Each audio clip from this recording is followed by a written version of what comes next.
I was walking down the street at night after finishing my shift at a part-time job that I wasn't used to. Earlier in the day, my daughter-in-law Elena came back from shopping and made me help with the party preparations for an event I couldn't even attend, which made me twice as tired. But it was for my granddaughter Mina's celebration, and just imagining grandson Cleo being happy as a big brother kept me motivated. As I passed by the side of the house, I saw the lights were still on. I looked at the clock, and it was already past 9 p.m. It was time to put Cleo to bed. As I looked back at the house, I saw an unbelievable sight. There was Cleo, sitting alone in the yard, staring into the house. Why is Cleo outside? Cleo! What's wrong? As I ran up to him, he gave me a relieved smile, and then the next moment, his face crumpled, and he started to cry. What happened? Why are you outside alone? Cleo seemed like he wanted to say something, and then he spoke hesitantly. Today is Mina's birthday. It's a family-only celebration, so I'm not allowed inside. He whispered as he cried. What? That's ridiculous. Unable to bear it, I silently took Cleo's arm and walked out of the gate. Something that shouldn't have happened, happened again. You haven't eaten anything since lunch, have you? Grandma is also tired from work and hungry. Let's go get something delicious to eat. I tried to speak brightly in my usual tone to reassure Cleo. Cleo seemed to understand something and answered cheerfully. At the night restaurant, I left Cleo alone and stood up from my seat. Pretending to go to the drink corner, I took out my smartphone. It's been a long time since I contacted her. I wonder if she'll answer. After a few rings, I heard an irritated voice say, "Hello?" I introduced myself and apologized for calling at this late hour, then briefly explained Cleo's situation. The person on the other end said, "I'll be there right away," and hung up. After a while, a woman entered the restaurant. I looked towards the entrance and raised my hand. She noticed me and quickly came over to our table. Who? Cleo looked up at her with a puzzled expression, and she hugged him, unable to hold back her tears. Mom. Is that you? My name is Molly. I'm 57 years old. My husband passed away a year ago, and I live in the house he left behind. Our family consists of 5 people, my son, his wife, and my 2 grandchildren. My son, Jeffrey, has been divorced, and his current wife, Elena, is his second wife. The older grandchild, Cleo, is from Jeffrey's previous marriage, so he has no blood relation to Elena or the younger grandchild, Mina. 3 years ago, Jeffrey returned to this house with Cleo after his ex-wife cheated on him. At that time, Cleo, who was only 2 years old, was emotionally unstable and constantly looked for his mother in this unfamiliar house. Seeing Cleo like that, I took great care of him, making sure he was comfortable. The following year, Jeffrey brought Elena to meet me. Mother, I'm going to marry her, he announced suddenly, shocking me. So that's what he had been doing while he wasn't home much, busy with work and other things. Even though my biological son was emotionally unstable, he neglected him to have fun with someone else. I was so taken aback that I couldn't say anything to my own son. And she's pregnant, he added, surprising me even more. Sorry for the sudden news, but please take care of us, Elena said. We thought it'd be easier to stay here since this house is big and has extra rooms. That's all right, right? Jeffrey asked with an audacious attitude. But how could I kick them out, knowing there was a child on the way? And so, our life together with my son's family and my grandchildren began. I don't know what Jeffrey's ex-wife was like since we lived apart, but Elena didn't do much housework.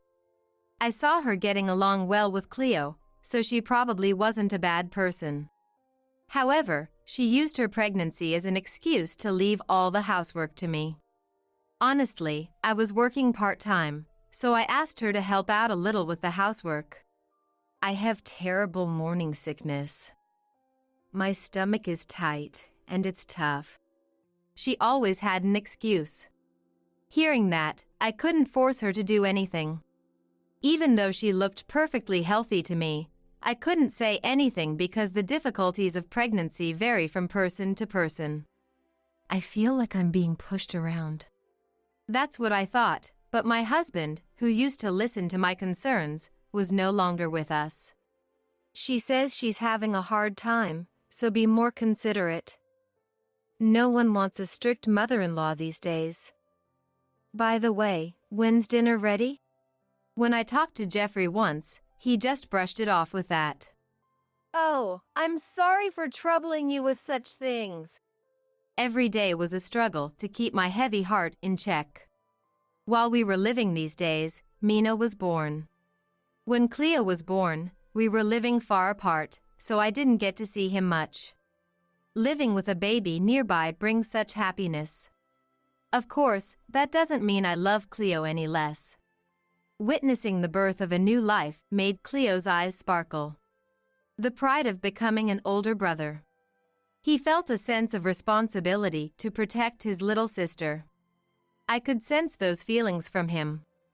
I vowed in my heart to love both of these young ones equally, without comparing them. As Mina's upbringing began, Elena became increasingly harsh towards Cleo. Cleo was not her own child, and after giving birth to her biological daughter, Mina, her affection naturally shifted more towards Mina. Some women can become irritable postpartum, so I thought it was somewhat understandable. I could make up for it by supporting Cleo more. That's what I told myself, deciding to leave it alone, but Elena's behavior only worsened. Even so, Cleo probably wanted to believe in the Elena who had been kind to him before. He would volunteer to help out and try to gain her favor. One day, when I returned home from my morning part-time job, I could hear Elena's yelling from outside.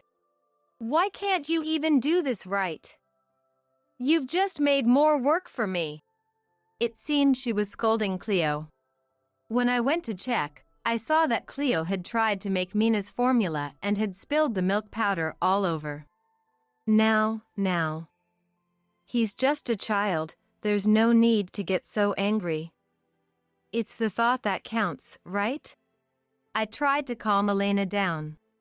This is no place for you to talk. If you're going to that, instead clean that formula that's all over the floor. She snapped back. The feeling of being yelled at by a mother, even if she is not his biological mother, is indescribable for a child. Sadness, frustration, regret.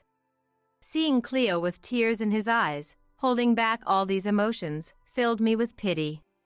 I'll clean this up, Cleo. You did your best. I hugged Cleo, comforting and calming him down, before cleaning up the milk powder that had scattered all over the floor.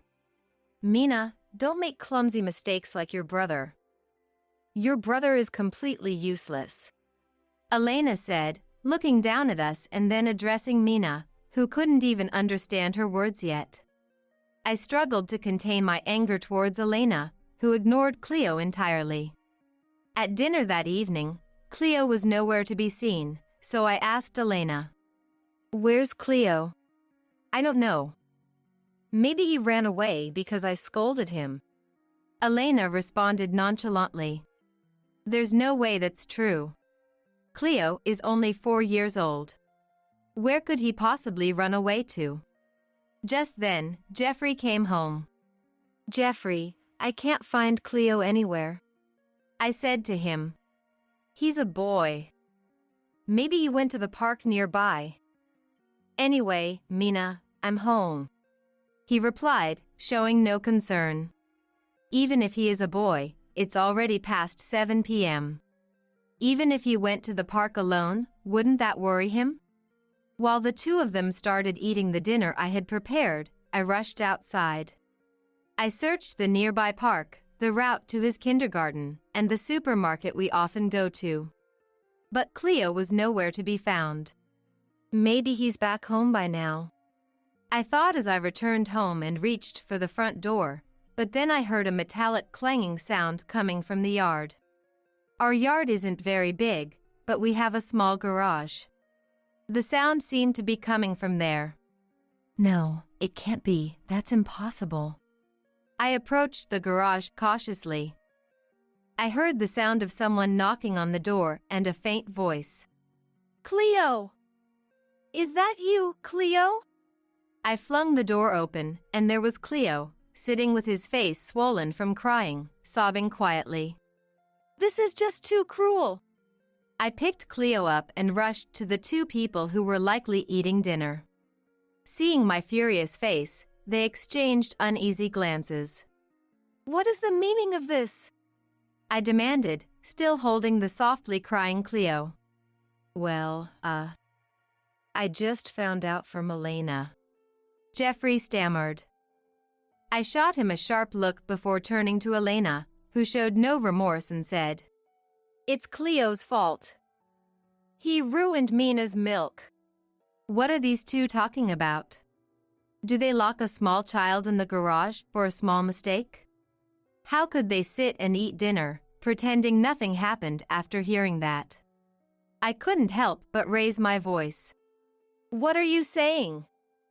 You're the one who made this little child try to prepare the milk. Even so, this is too much. Elena, don't you have any sense of responsibility as a mother? My outburst made Jeffrey intervene. Calm down, Mom. Elena is exhausted from taking care of Mina. Cut her some slack. If you knew about it, you're just as guilty. Locking a 4-year-old in a small, dark place like that. I couldn't finish my sentence. I did try to stop her, thinking it was too much. Jeffrey added defensively. Jeffrey seemed to be trying to place all the blame on Elena. Elena shot a glare at him. Before stopping her, you should have let Cleo out. Are you even his father? Facing the two who had fallen silent, I gave them one more warning. If something like this happens again, you'll both have to leave this house. But that's... Jeffrey stammered, while Elena, head bowed, refused to meet my gaze. Having said that much, I hoped this would never happen again. Ignoring the two, I took Cleo to the bath, gave him a reheated dinner, and tucked him into a warm bed. During all this, Cleo kept defending them. It was my fault, Grandma. I made Mom angry. It's not her fault. Dad just got home and was tired and hungry. The more he tried to protect them, the more it broke my heart. I resolved to keep a close eye on their actions from then on. Although the two never apologized, I was more concerned about Cleo's well-being. Despite what he had gone through, Cleo continued to be helpful around the house, never losing his smile. Whether it was my constant vigilance or genuine remorse, there were no further harsh incidents toward Cleo. Although Elena sometimes made Cleo do excessive chores and was occasionally harsh, Cleo would say, Grandma, I'm fine. I want to help Mom. And I love Mina. I'm the big brother, so I have to be responsible. With such earnestness, I couldn't bring myself to intervene. Interfering too much might worsen Elena's mood, potentially leading to more harsh treatment of Cleo. I wanted to avoid that at all costs. Despite my concerns, the two's treatment of Cleo gradually returned to how it was before Mina was born. Relief and peace returned to our household. I eventually felt at ease and resumed our usual routine. 2 months had passed since that dreadful incident. Life had been calm and peaceful. One day, my manager at the part-time job asked me to change my shift. Normally, I worked only in the mornings, but they couldn't find enough staff for the evening to closing shift. After Cleo's incident, I had reduced my working days. Being unable to refuse, I agreed to the shift change. Oh? Molly, aren't you going to your part-time job today? Noticing me at home during my usual working hours, Elena asked curiously.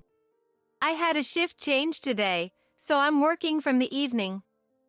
So, you'll need to handle dinner tonight, I replied.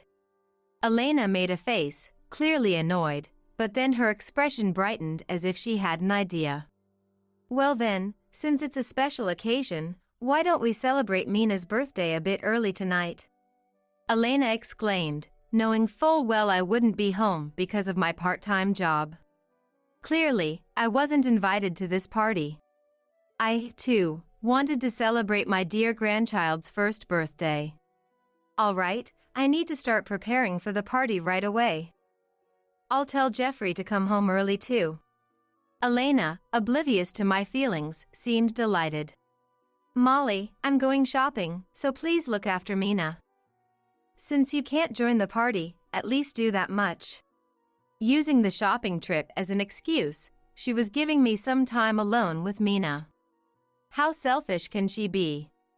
I was tired of arguing, so I took Mina and let Elena go shopping. That night, after finishing my shift at an unusual time, I walked home along the dark streets. Having helped Elena with the party preparations, despite not being able to participate myself, had doubled my fatigue. But thinking about celebrating Mina and seeing Cleo's happy face kept me going. As I walked past the side of the house, I noticed the lights were still on. It was already past 9 p.m. I needed to tuck Cleo in soon.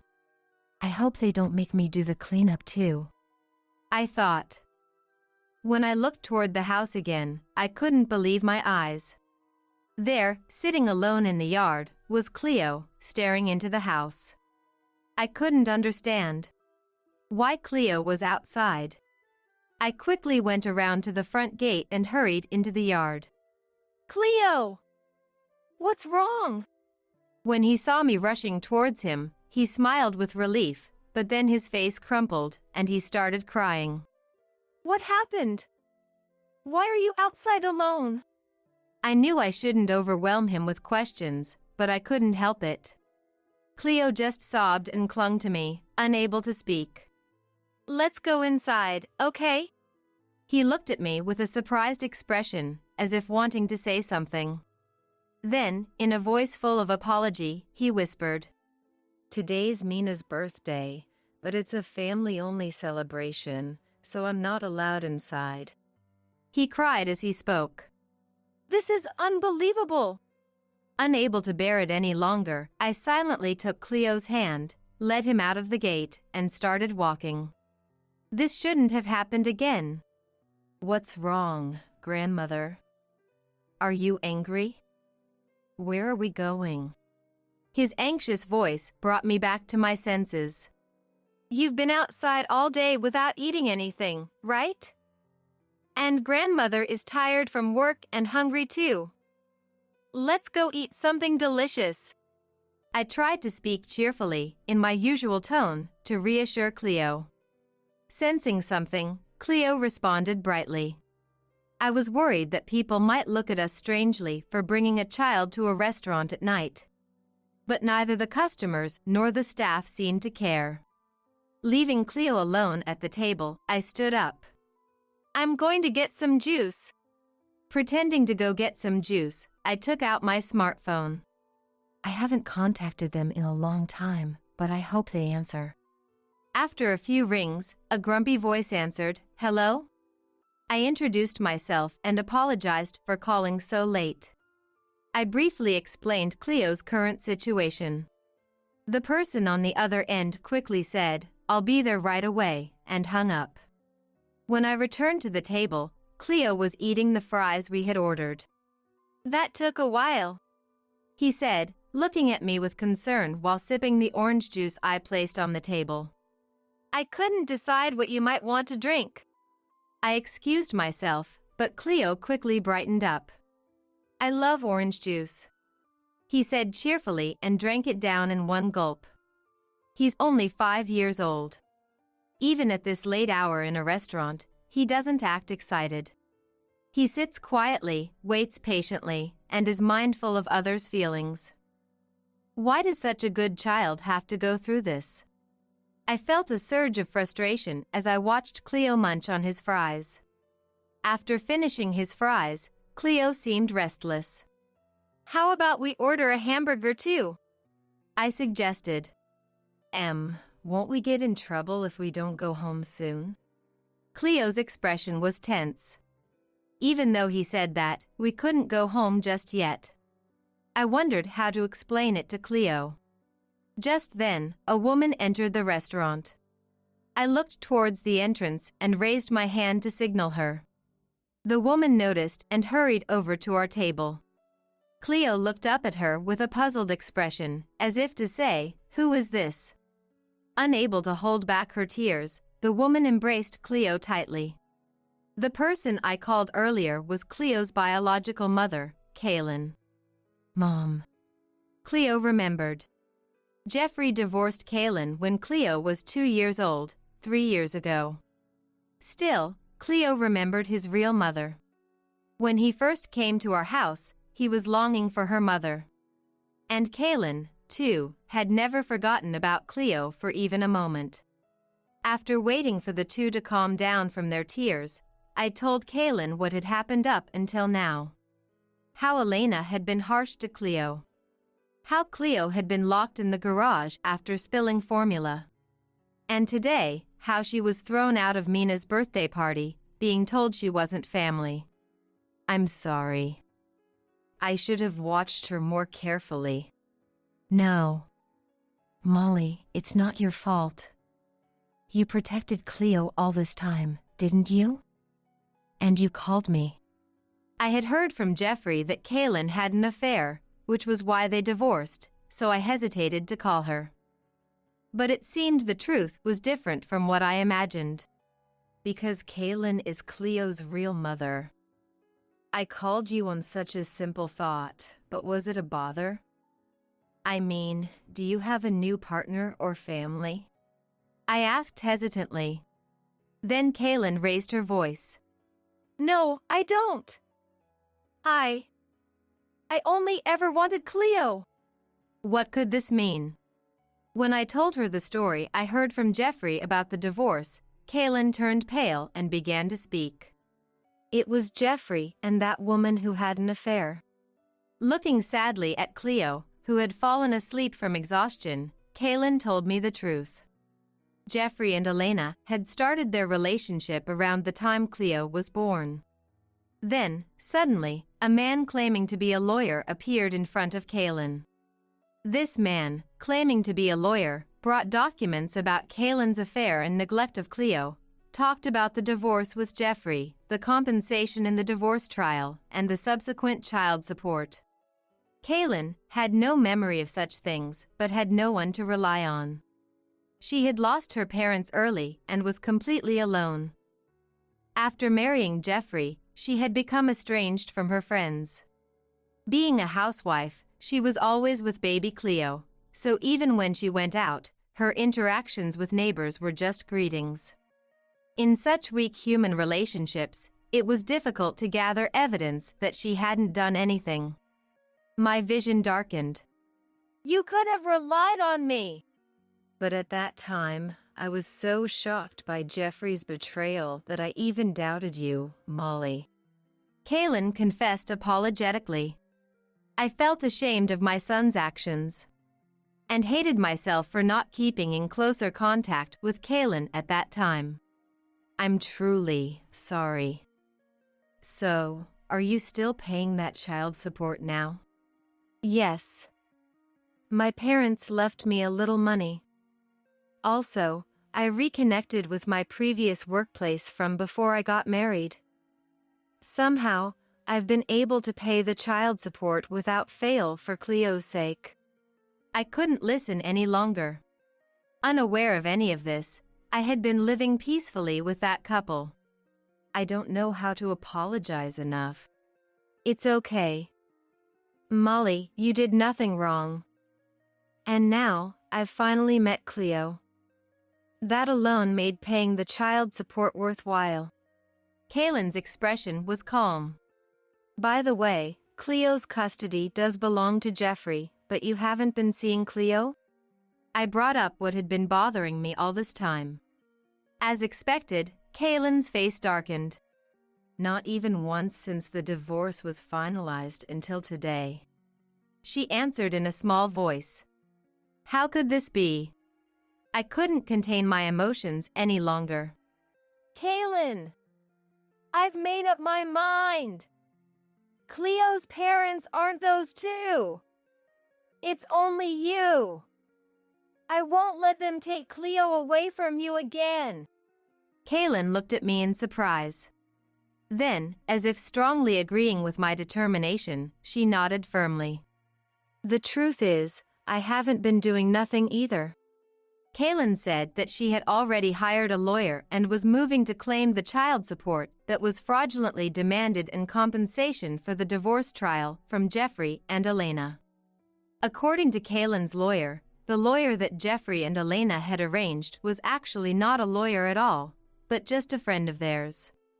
I'll help too. For Cleo's sake. Thus, in the middle of the night at a restaurant, Kaylin and I teamed up. For the next 3 months, I pretended everything was normal, going about my daily life. Of course, I was extremely careful to ensure Cleo wasn't harmed. One day, Kaylin and her lawyer came to our house.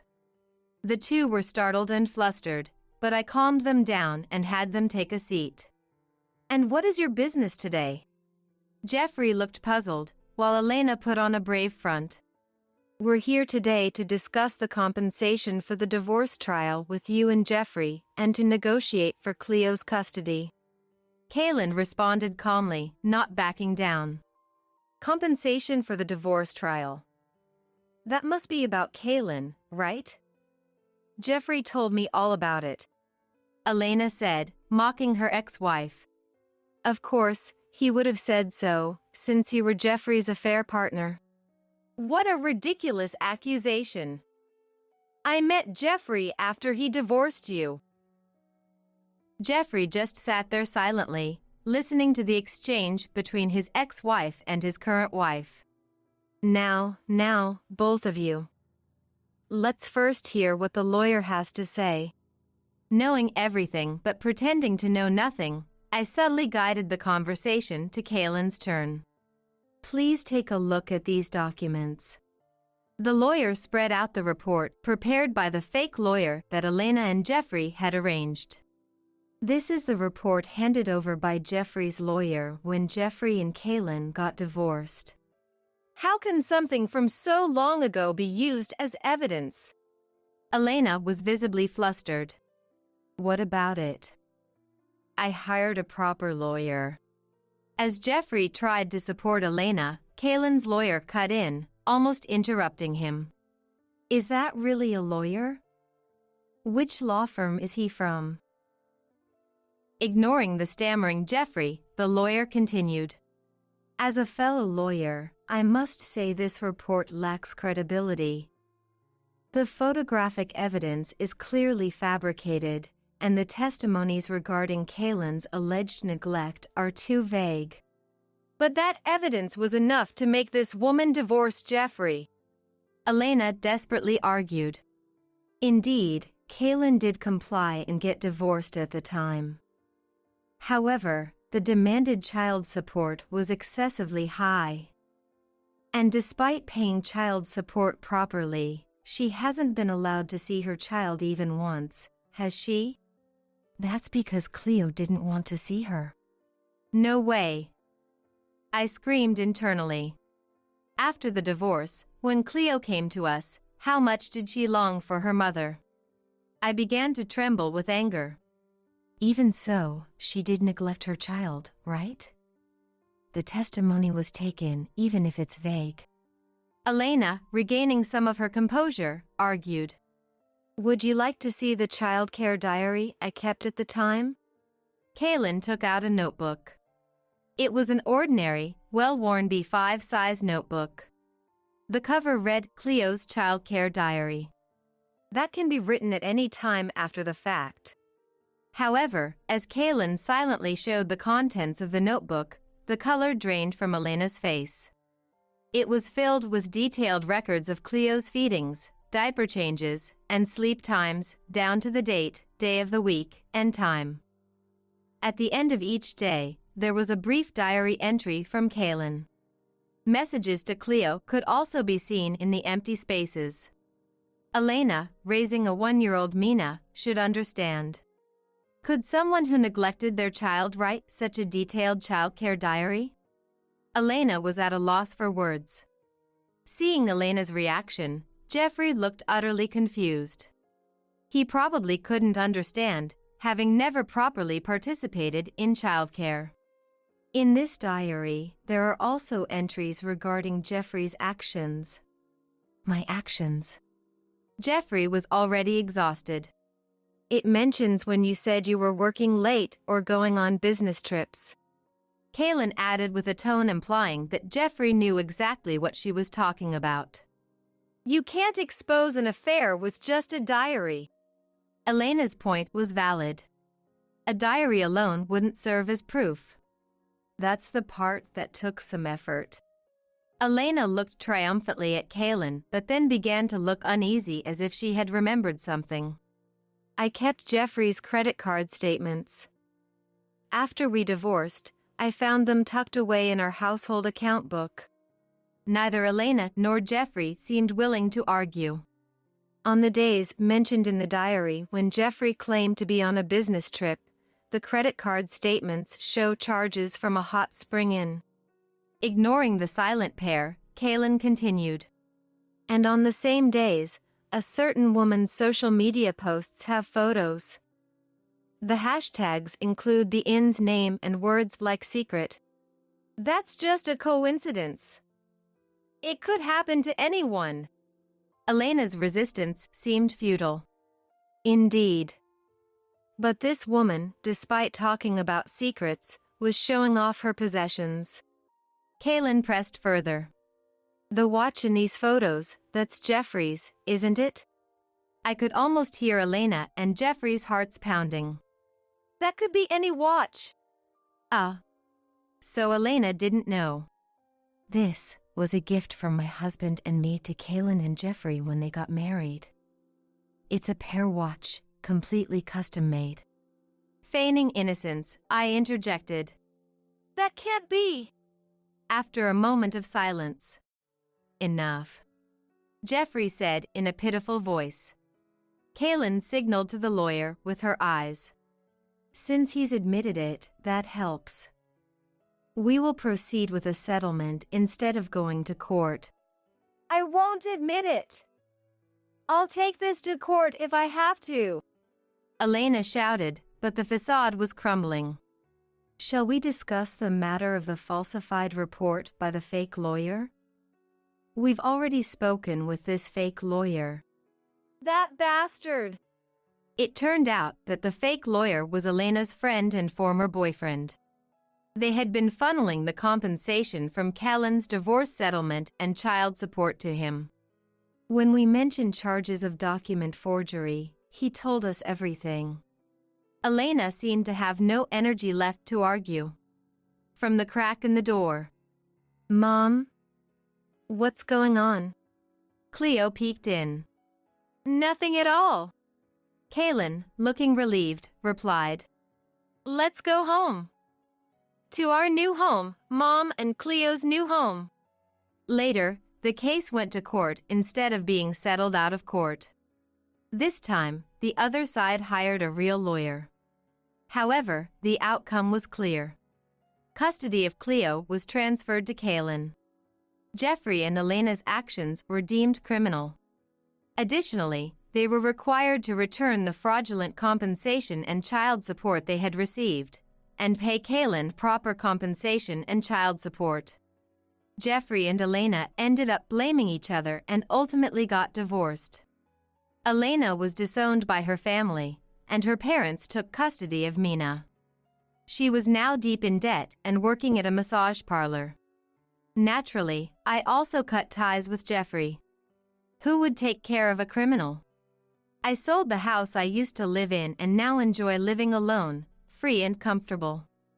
Jeffrey is still paying Kaylin, but I have no interest in where he is or what he's doing. As for Kaylin, she and Cleo sometimes come to visit me. We're like friends now. It turns out she's getting along well with the lawyer from that time. When they visit, she often seeks my advice on her love life, and he gets along well with Cleo. One day, while Kaylin was seeking my advice, Cleo suddenly said, "Mom, I like it when you're smiling. And I have the most fun when you're with that guy." A year has passed since then. Today, Kaylin and Cleo are coming to visit. I couldn't wait and went outside to greet them. Soon, I saw them walking toward me. Cleo was holding Kaylin's hand, looking out for her. He's such a kind child. "Molly, did you come out just for us?" "Thank you." It's nothing. I was looking forward to it too. And I took Kaylin's bag and looked at her swollen belly. You're not alone anymore. I can't wait to meet the baby. Dad is excited too.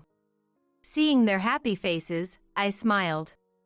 Outside, the air was warm with the promise of spring. My name is Lily. I'm a 32-year-old working mother. When I first got married, I worked in customer service, but due to the impact of the pandemic, I became a target for staff reductions, and since then I've been working from home. I always preferred working alone, doing meticulous tasks over customer service or being in the public eye, and I enjoyed making accessories and stuffed toys by hand. However, these were just hobbies, and I never considered showing or selling them to anyone. But then, a friend posted my work on social media, which caught the eye of a shop owner who sold small items, and I got the chance to have my work displayed there. Eventually, reviews from the customers have increased sales, and now I can make a living from it. Unlike when I made things as a hobby, now I have to incorporate customer requests, deal with deadlines, and face other challenges, but it's far more fulfilling than doing a job I wasn't suited for. Despite this, I have some concerns about my family at the moment. It's about my husband, Ethan, and my mother-in-law, Rosie. Ethan was a salaryman, but after I started working from home and my business took off, he was influenced by it and suddenly quit his job one day. Without consulting me at all, he just suddenly quit. Naturally, I asked Ethan, "Why didn't you talk to me about this?" Ethan, with a serious look on his face, answered, "Seeing you shine doing what you love made me envious. I want to live my life without regrets too. I know it'll be a burden for a while, but please understand." When he said that, I couldn't help but feel guilty for blaming him entirely. After all, when I was laid off from my previous job and had no income, Ethan covered our living expenses despite his complaints. With my current income, we could manage even if Ethan was unemployed. I reconsidered and said to Ethan, "Okay. Take your time and find a job that you're satisfied with," showing understanding and encouragement. Since then, Ethan has been at home and started doing housework, which he never did before.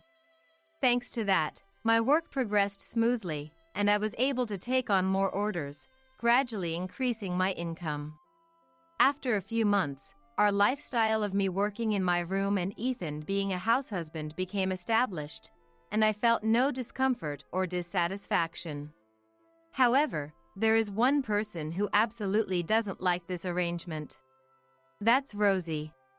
She believes that men should work outside to support the family while women should support men and take care of the home. While this belief itself isn't bad, Rosie tries to impose it on us. She doesn't understand the concept of working from home and, no matter how many times I explain it. How is that different from being a bum? You're just playing at home, so stop that and focus on housework and having children. She refuses to understand. Even when I explained Ethan's current situation and that we wouldn't be able to live without my income, she just one-sidedly said, Ethan has always been smart and capable, so he'll find a better paying job soon. It's your duty as his wife to support him to do that, but instead, you're getting a big head with this hobby like work and keeping Ethan trapped at home. It's your fault Ethan can't work. It's tough to focus on work when she says such things over the phone or visits unannounced. When I complained to Ethan, he just said, "She's from an older generation, so try to manage until I find a job," and didn't intervene. Even though I have no complaints about our current lifestyle, the stress from Rosie is building up, and I worry it might explode one day. Before doing anything else, I wanted to find a solution. As I thought about it, I began to worry about the future. What was Ethan thinking? Looking at Ethan now, it didn't seem like he was job hunting, and I wondered if this situation would continue indefinitely. But if I told him to find a job quickly, it might hurt his pride and lead to a fight. I couldn't say anything because I felt guilty about having an income and leaving the housework to Ethan. Then one day, Ethan said, "I found a job. I finally found a job I want to do for the rest of my life," Ethan said with shining eyes. Seeing that expression for the first time in a while made me happy too, so I asked what kind of job it was. Ethan replied, "A web writer." I was surprised and a doubt arose in me. A writer? Can you really become one that easy? Ethan had previously worked in sales, and I had never heard that he was good at writing. I had never heard of him having any connections in publishing or related fields. I had seen on TV that it was a popular job among stay-at-home moms recently, but I also knew that it took a long time to make a living unless you were a true professional. "It'll be fine. It seems tough at first, but once I get more projects, I'll start earning quickly. Like you, I'll be working from home, and being a writer sounds cool, doesn't it?" Ignoring my worries, Ethan was happily talking about the job. "Did you choose that job just because it sounds cool?" Ethan showed a displeased expression at my question. "So what? The reason doesn't matter. You started because you liked it too, right?" Well, that's true, but... In contrast to the enthusiastic Ethan, I felt uneasy. "What genre of writing are you going to do?" Well, various kinds at first. Ethan's vague answer made me even more worried. "Don't worry so much. I'll catch up to your income soon," Ethan said, giving a big smile and a thumbs up. Internally, I was exasperated, but if I said anything to Ethan now... What, acting all high and mighty? So, I said nothing. I was anxious, but Ethan's point was valid. It might be tough at first, but once he gets the hang of it, it could stabilize. I had experienced the same thing, so I shouldn't dismiss Ethan's chosen job. Maybe Ethan had a hidden talent in this field and would truly flourish. Someday, Ethan might be writing articles about my work. It might not just be a dream. In the midst of my worries, I found this faint dream and decided to support Ethan, but this decision turned out to be a big mistake. Without any preliminary knowledge or research, Ethan started, but he struggled even with short assignments, sitting in front of the computer all day, constantly frustrated. Of course, he didn't do any housework either, just sat in front of the computer, pulling his hair. Whenever I said something, he would snap at me, and I found myself watching his mood even in casual conversations. This meant I had to do all the housework, interrupting my work. Even so, I told myself that everything is tough at first, and once he got used to it, he would be more relaxed, so I didn't complain to Ethan. A few more months passed. Ethan's income, which was about $100 at first, started to increase gradually. Although it wasn't enough to live on, the fact that Ethan had worked hard was undeniable, so I praised and encouraged him as much as possible. However, from that time, Ethan's behavior became strange. About the project. Or, that client said. He started saying things like this more often than not, which are industry terms. He seemed to be acting like a seasoned writer. Mysteriously, condescending remarks from him began to stand out more frequently. Still, I figured everyone goes through phases where they get a little full of themselves, so I showed some understanding while secretly rolling my eyes and letting it slide. If it had been just that, it would have been cute, but Rosie's grand misunderstanding started and her harassment towards me escalated. You know, Ethan is really amazing. He's able to get results in such a short period of time, she said triumphantly to me. Sure, he started working, but was it really something to say with such a face? But then Rosie's next words made me furrow my brows. While you've been doing nothing at home, Ethan has already surpassed your income. You need to quit your job and start having children. What?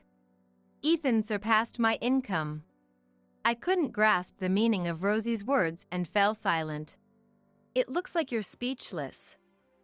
You should be grateful to have a husband as capable as Ethan. Honestly, you're not cut out to be a wife, she continued. I'm sorry, I don't understand what you're saying. Ethan surpassed my income? Did he tell you that? Yes, he did. He's been crying about how hard it is to do all the housework every day. If you can't take care of Ethan, give him back to me. As I started to see what was going on, I decided it would be better to talk to Ethan instead of arguing with her. I nodded appropriately, gently ushered Rosie out, and waited for Ethan to come home. In the evening, Ethan, who had been out pretending to be a savvy writer covering a cafe article, came back. I told him what Rosie had said to me during the day. What have you been telling Rosie? She seems to be really misunderstanding things. When I said that, Ethan started to panic. I'm not sure. Maybe I didn't explain it well? Seeing Ethan's reaction, I was convinced he was lying. You don't have to tell the whole truth, but it's hard for me when you make it sound like everything is my fault. Rosie hasn't liked me from the start, and I want you to clear up this misunderstanding. When I said this, Ethan's eyes suddenly flashed with anger, as if he felt accused. Shut up. Men have pride, you know. Can't you go along with a little lie? Sorry. Startled by Ethan's sudden shout, I apologized reflexively. But Ethan said, I'm feeling sick of this, and stormed out. When did Ethan become like this? He wasn't always this difficult. He used to be a bit childish, but he never had such temper tantrums. Is it my fault? Did he hate that I left the housework to him? Did my higher income hurt him? But even so, I can't just quit my job so easily, and things won't change overnight. What should I do? I couldn't sleep at all, and Ethan didn't come home that night. The next morning, I heard the front door open and thought it was Ethan. But it wasn't Ethan, it was Rosie. Oh, what? Have you been crying? Haven't slept? You look awful. Seeing my face, Rosie said with a snicker. Where's Ethan? I was so surprised that I couldn't respond, as I thought Ethan had gone to Rosie's place. Can't even answer properly? Rosie sat on the sofa. Just then, Ethan came back. Mom, what are you doing here so early in the morning? Ethan looked surprised to see Rosie. I figured you haven't been eating well, so I decided to make you breakfast. I also brought plenty of side dishes, Rosie said, pulling out numerous containers from a paper bag. By the way, Ethan, where were you headed so early in the morning? Rosie asked, and Ethan, looking slightly flustered, replied, Just for a walk. Then, turning to me. Right, Lily? He added. Ethan's flustered reaction made me feel a growing sense of unease. When I didn't respond, Ethan tried to cover it up by overly praising Rosie's homemade treats. Honestly, any decent wife would get up earlier than her husband to prepare breakfast. But look at you, with your puffy face, still in your pajamas, just standing there. Poor Ethan, Rosie said smugly, glancing at me sideways. Then Ethan joined in with Rosie, saying, "Exactly, Mom, tell her." Rosie's snide remarks only happened when Ethan wasn't around, and whenever I told Ethan, he would just laugh it off. But now, right in front of me, Ethan was teaming up with Rosie to insult me. And he was doing it with a carefree smile I'd never seen before. "Calling that hobby of yours work. You have no idea how different it is from a man's job. Right? I should have opposed this marriage. Mom, this is delicious. You're the best," Ethan said loudly, deliberately, while shoveling food into his mouth, and Rosie lounged on the sofa as if it were her own home. At that moment, I felt truly miserable for the first time. "Hey! At least make some coffee. You really have no sense, do you?" The instant Rosie said that, something snapped inside me. I grabbed Rosie by the arm and forcibly pushed her out, locking and chaining the door. Rosie started shouting from outside. "Hey! What are you doing?" I stood in front of the door as Ethan tried to unlock it. "What was that about? Are you both enjoying bullying me? What's your deal? And where were you last night?" "Shut up. Just open the door."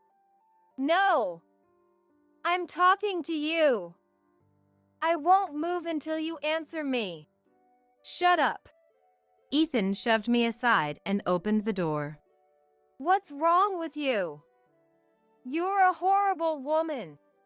Apologize to Mom." Even with both of them yelling at me, I kept my mouth tightly shut. "You've got to be kidding me. Think about what you've done." Ethan spat those words at me and left with Rosie.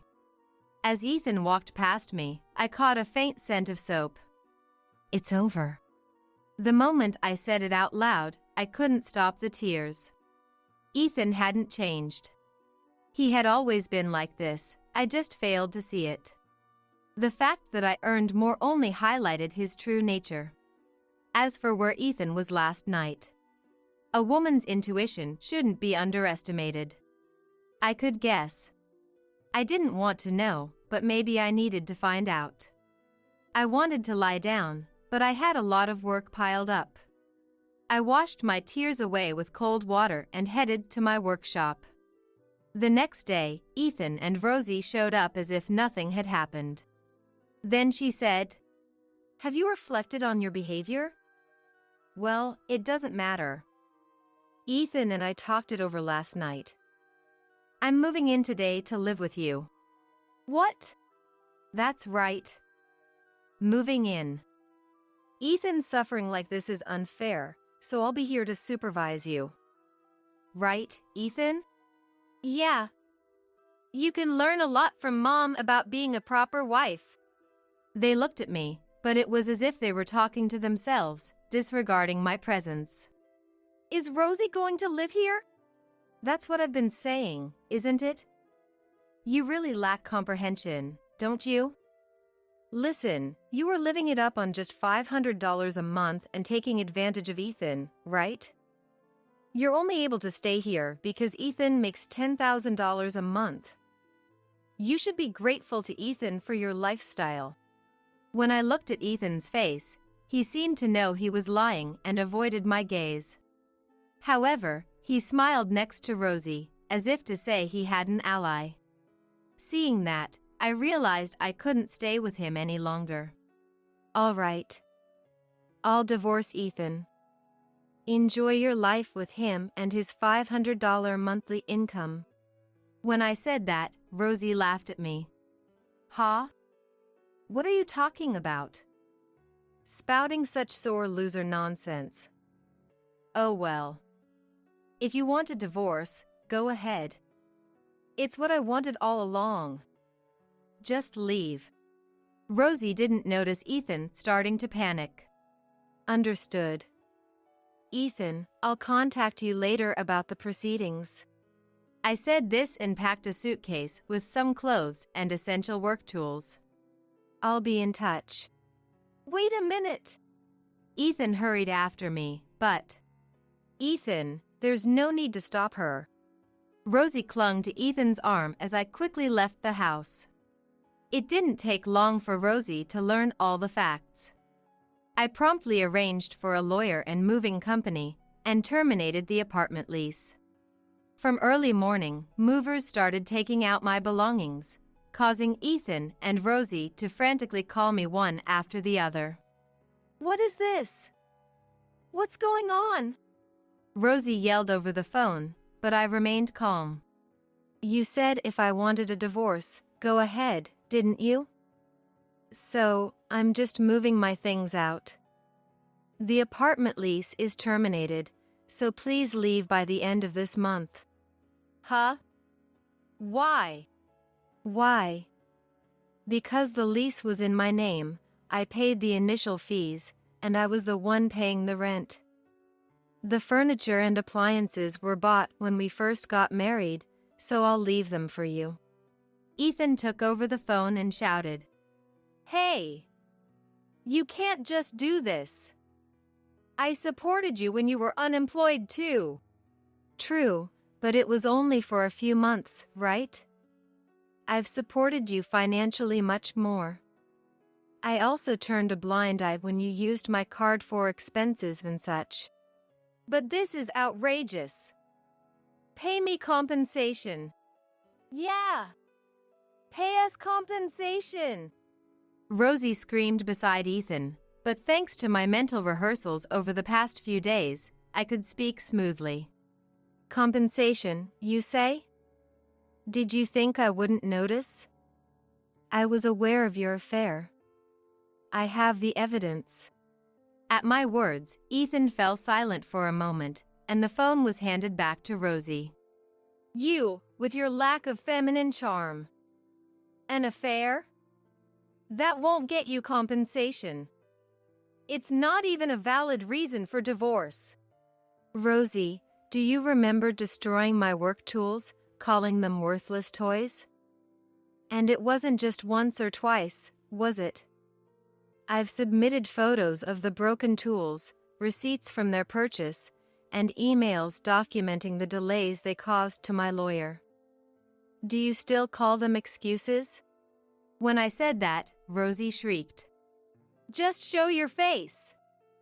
Come here right now. You'll hear from my lawyer soon. Save what you have to say for the meeting. Looking forward to it. With that, I hung up the phone. A meeting was arranged later. I braced myself, wondering what kind of expressions Ethan and Rosie would have after having cursed me so fiercely before.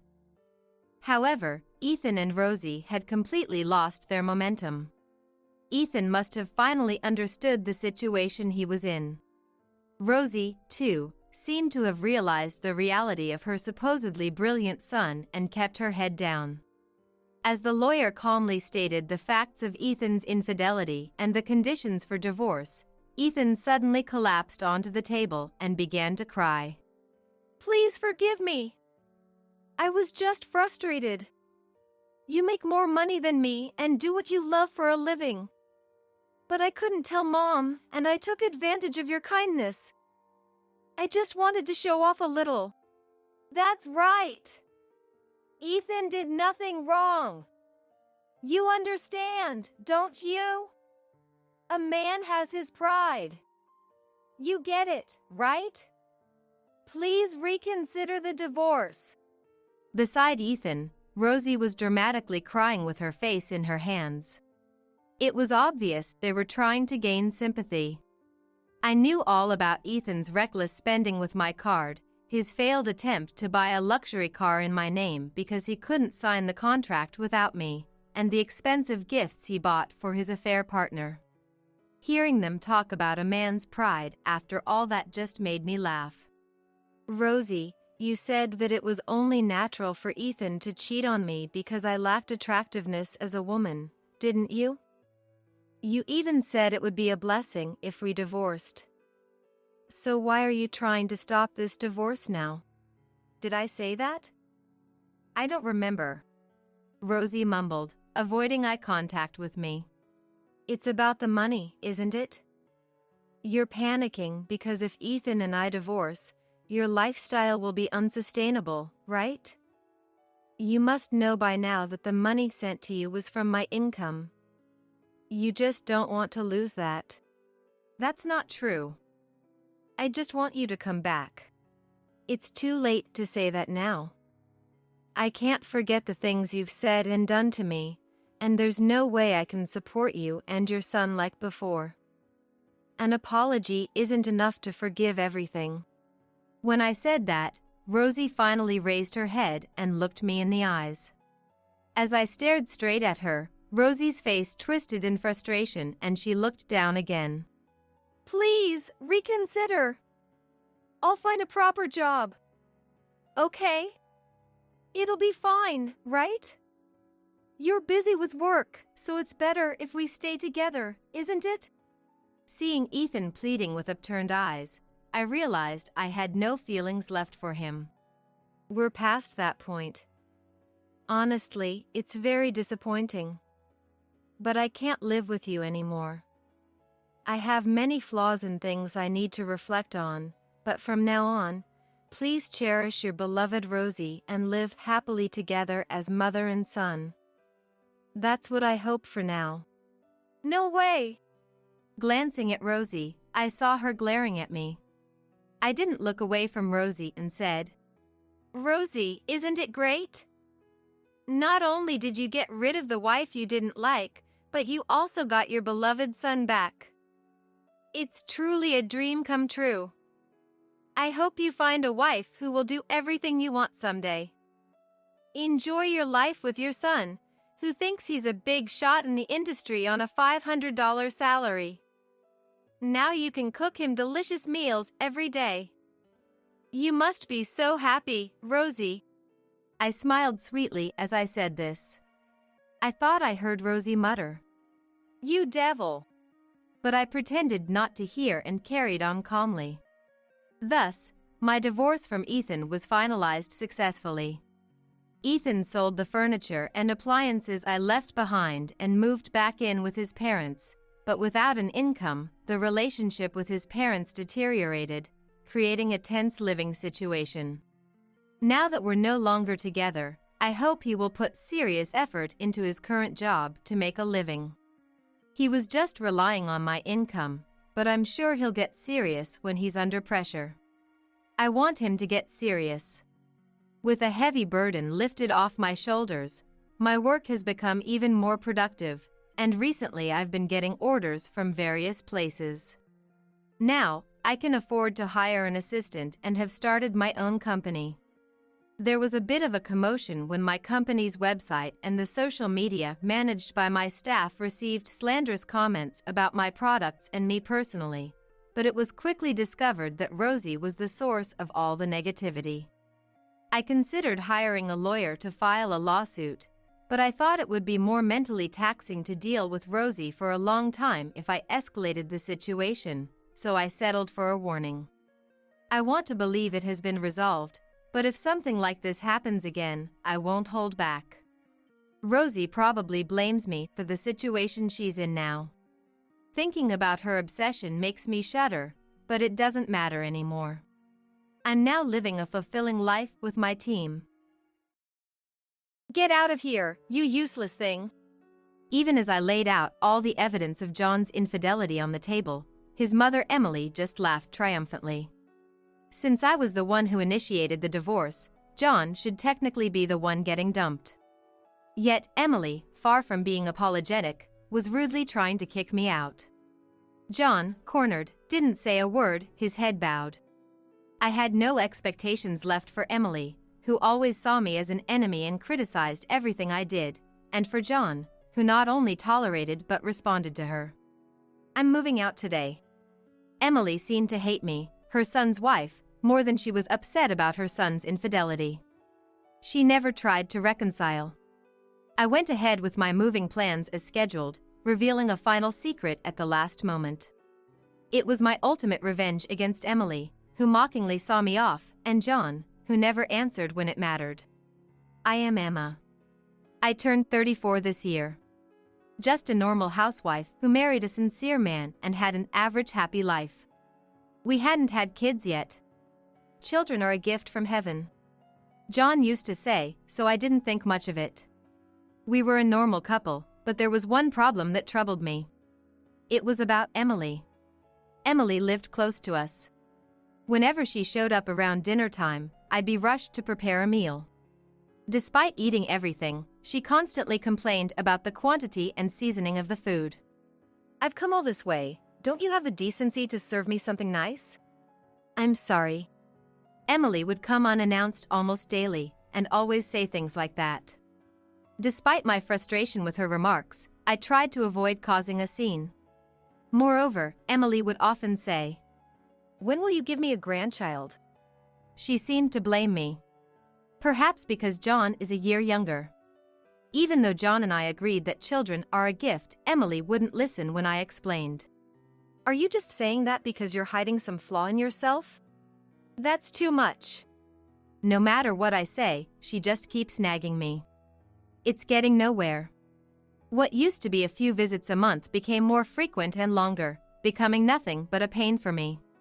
She negates everything I do every day, and I'm just exhausted. Always like this, and it's not good for me or your mother. Please stop her coming over unannounced. What's the big deal? We're family. Emma should rely more on our parents. Rely on them? They do nothing but complain. It just means they have high expectations of you. No matter how much I try to explain to John. They mean well. That's all he says. Even when I express my displeasure about them coming over without notice. But we're family. He never takes my side. Neither my husband nor Emily tries to see things from my perspective. I realize I'm the only one on my side in this house, and I stop relying on John. Then, one day, as I was returning from shopping, heavier bags in hand than usual, my steps were heavy. Thinking about the possibility of Emily's visit, I bought extra groceries, and the thought of preparing dinner was a burden. Without realizing, I sighed. What's with the gloom? Emily? What? Is it inconvenient for you that it's me? I looked up to see Emily, apparently having been waiting in front of the house, glaring at me with her arms crossed. Caught off guard by her even earlier arrival, I involuntarily frowned. She noticed and, narrowing her eyes in displeasure, said, "Do you hate it so much when I come?" Well, I'm here because my son asked me to. Don't you think it's rude of you to act this way? What? What do you mean? I was shocked by her words.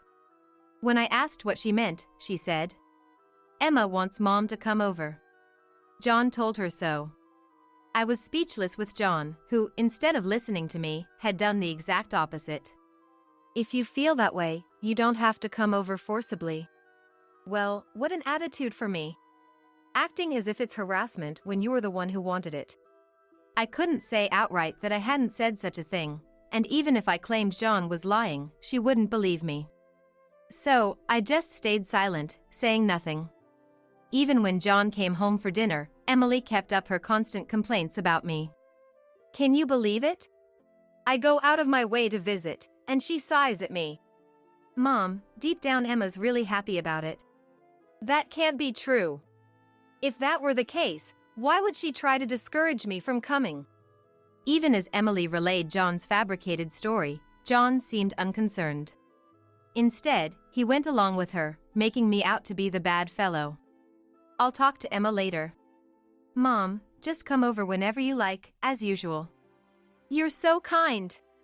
This wonderful son is wasted on Emma. Showing a little gratitude wouldn't hurt, you know. She looked satisfied as John saw her off with the words she wanted to hear. She said to me, John is a good person. be grateful. After the door closed, I glared at John. What was all that about earlier? What do you mean? Not I'll talk to her later. I've been saying it for a while now. I'm troubled by Emily's sudden visits. John, feigning ignorance, was met with all the frustration I had been holding back. I couldn't stand him siding with Emily, making me look foolish, not even speaking up for me. And what's this about me being secretly happy when Emily comes? Who said that? What's the big deal? Mom's visits are helping you out, right? Helping me out how? Both of you mocking me while waiting for a meal to be served. What part of that is helpful? So you're saying you want Mom to never come again? That's rude. She's coming over thinking of you. The conversation with him, who didn't realize the absurdity of his statements and kept making nonsensical remarks, just ran in circles and got nowhere. Far from it, when confronted with the fact that he lied to Emily about me wanting her to visit, he justifies it as thinking it was for the best. Even though we're speaking English, I feel like nothing is getting through to John, and it's making my head spin. Why would you do something like this? Why would you say that? I became distrustful of John for deliberately making Emily come to our house. Our communication as a couple was non-existent, and I didn't know what to do, unable to trust him. While I was struggling with this alone, I stumbled upon something unbelievable. I'm going to get a part-time job. What? Why? If I'm home, I'll have to face Emily all the time. You don't understand, so I have no other choice. John looked unhappy with my decision, but I had no intention of backing down. Since I have no allies in this house, I decided to make sure I'm away as much as possible. As expected, John quickly gave Emily a spare key in preparation for my absences. It seemed John really wanted Emily to keep an eye on me, even persistently asking about my work hours. If I hadn't known, I would have been startled to see Emily waiting at the entrance, timing it to my return. As soon as I opened the door, there was Emily, arms crossed, looking right at me. I realized instantly that John must have informed her and sighed. Oh. Sighing at the sight of someone, how rude. You were called here by John, right? Hasn't he returned yet? Didn't you tell him you wanted me to come? What's with that attitude? I didn't call for you. If this had been the old me, I would have just swallowed my dissatisfaction. But now that I've realized even John is against me, I've lost all motivation to do so. It was long past the time John should have been home from work, but he still hadn't returned. Even so, Emily seemed displeased with me starting a part-time job. Don't use working as an excuse just because you can't have my grandchild. Please don't assume it's my fault we can't have children. There wasn't anything wrong in the tests. Who knows, maybe the tests just didn't show it. As usual, Emily was saying whatever she wanted in front of me. Even though I started a part-time job and began talking back, which only made Emily angrier, I didn't care what she thought anymore. The part-time job was more than just a way to not be at home. It started when I accidentally saw a woman's name in a notification on John's phone. Seeing that name, I understood everything. John was having Emily monitor me while he went off to cheat. He's probably not coming straight home now, but meeting her instead. I had a reason to be so sure. The name I saw belonged to his ex-girlfriend. I knew it through a mutual friend of ours, and Emily often compared me to her.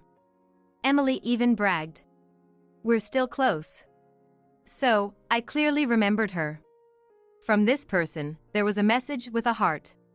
Thanks for Sunday. I want to see you again. He received a message with a heart emoji. Despite seeing that, I'm not so oblivious as to not notice anything. From the day I saw that, I decided to take revenge on the two of them. I planned to gather evidence using my own money. I could have used John's money, but I didn't want to rely on anything of his. Then, I found out I was pregnant. Although I hesitated, thinking the child was John's, the child was innocent. Confused, but thinking this way, I told John, and he said something hurtful. A child? Really? Yes, really. I've been to the doctor, there's no mistake. Is it really my child? What do you mean? Incredibly, upon hearing about my pregnancy, he doubted whether he was the father. How could he think I had the time for such things while being watched by Emily every day? Shocked and at a loss for words, John continued. You started a part-time job, right? Maybe you found some guy there. How dare he say that? Just because he's cheating doesn't mean I am too. I wanted to say that but held back and just said, enough. I cut off the conversation and turned my back. I had no more expectations of this man becoming a father. Even Emily, as usual, continued to make me do the housework despite knowing about my pregnancy. Don't even think about relying on John for housework just because you're pregnant. He would do anything even if I asked. While preparing meals, I endured her heartless words. John, seeing his wife like this, said nothing and just watched TV. I had endured it all this time because I was alone, but I couldn't take it anymore. This environment wasn't good for a child. Unable to bear it any longer, I secretly called my parents' house at night. I explained everything and asked for help for the sake of the baby in my belly. My brother Michael offered his support. I'm glad you told me. Thanks for relying on me. Leave the rest to your brother. I had feared they might be angry for not speaking up sooner.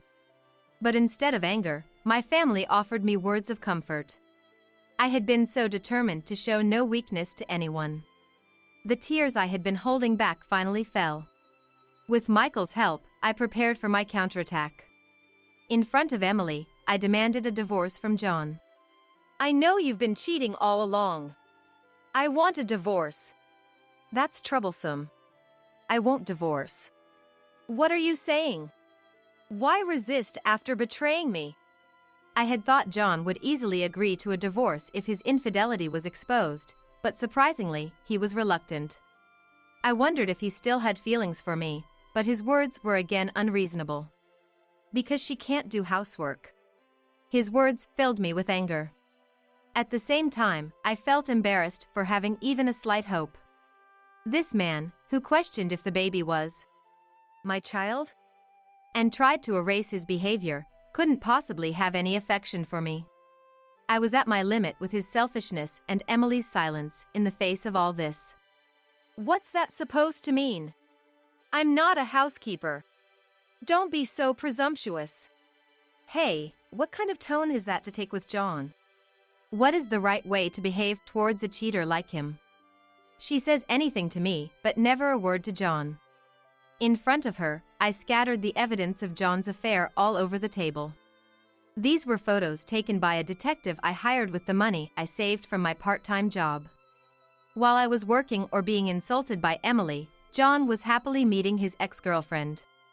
There were even photos of them coming out of a hotel, irrefutable evidence.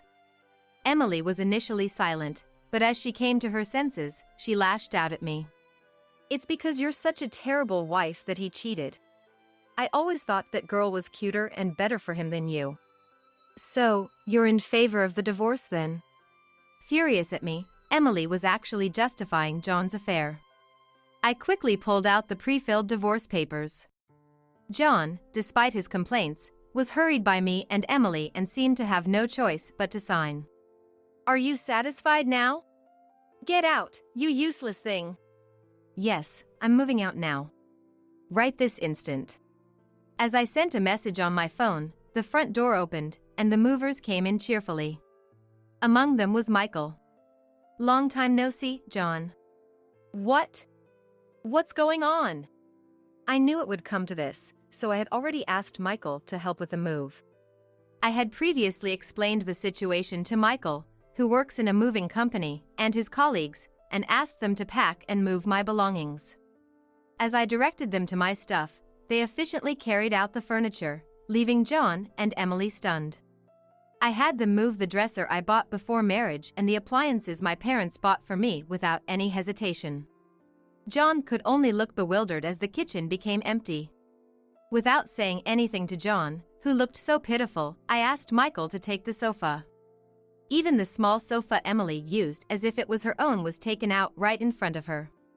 Are you taking everything? These were bought with our parents' money for my sister. Michael, towering over her, looked coldly at Emily, who, unable to confront him, glared at me instead. After all the belongings were moved, and as I was about to get into the car, Emily, seemingly regaining her composure, came out to see me off, laughing. We don't need a wife with no manners like you. Is that so? Well, I'm done with this mother and son too. Though I retorted with a smile, my anger at John, who wouldn't say anything, and Emily, who comforted him, didn't subside. So, I decided to drop one last bombshell. Oh, by the way, Emily, do you know why John chose his ex-girlfriend as his affair partner? Obviously, she must be more capable than you. Turns out, she can't have children. That's why she was convenient for him. Meaning, Emily's long-awaited grandchild wouldn't be coming from that relationship. Emily's eyes widened in shock at my words. I couldn't help but laugh at her expression. John, who apparently hadn't expected this to be revealed, looked at me, pale-faced. How did you know that? How? You talked about it with her, didn't you? John, what are you thinking? It's not like that, Mom. Listen to me. Emily was evidently upset at the prospect of not having a grandchild, and they began to argue. It seemed John hadn't expected Emily to turn against him. Watching them flounder, I smirked. Annoyed things weren't going his way, John glared at me. Don't trouble her. I'm the one getting divorced. After all the trouble you've caused me? Of course, I'll be claiming alimony in the divorce settlement, so be prepared. Stop it. She's never worked anything but part-time.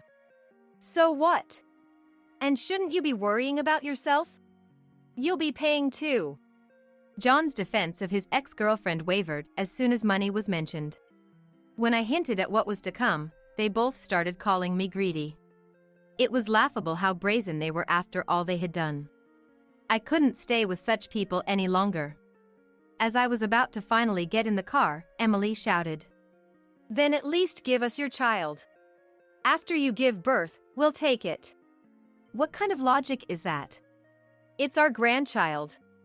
I can't let a wife with such a terrible character raise it. Who knows what kind of adult they'll become? No way.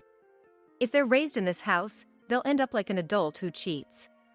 I laughed it off, and Emily, unable to retort, fell silent. Feeling refreshed at her reaction, I left my house behind with Michael's help. Later, I heard that the ex-girlfriend told John, I can't pay the divorce settlement. It's impossible. Predictably, she dumped John and disappeared. So, I'm going to change and do better. I want you to come back. I don't understand what you mean by so. Stop saying silly things. It seemed John, disliking the idea of paying both the divorce settlement and child support, thought I would come back and save him the trouble. He was a man of unfathomable thoughts, but probably hadn't thought things through. As I sighed over the phone, Michael, who was listening, couldn't hold back and took the phone from me. I've heard enough. The reason for the divorce is your foolishness. Reflect on it a bit. Realizing Michael's sternness, John, already frightened by the moving incident, quickly hung up. Thanks to Michael pushing for the payment, the divorce settlement was smoothly settled. After the divorce, I'm now taking my time at my parents' house with my newborn baby. By the way, from Emily as well. I want to see my grandchild. You must understand how lonely I feel as a grandmother. Mom received the phone call crying and pleading for help.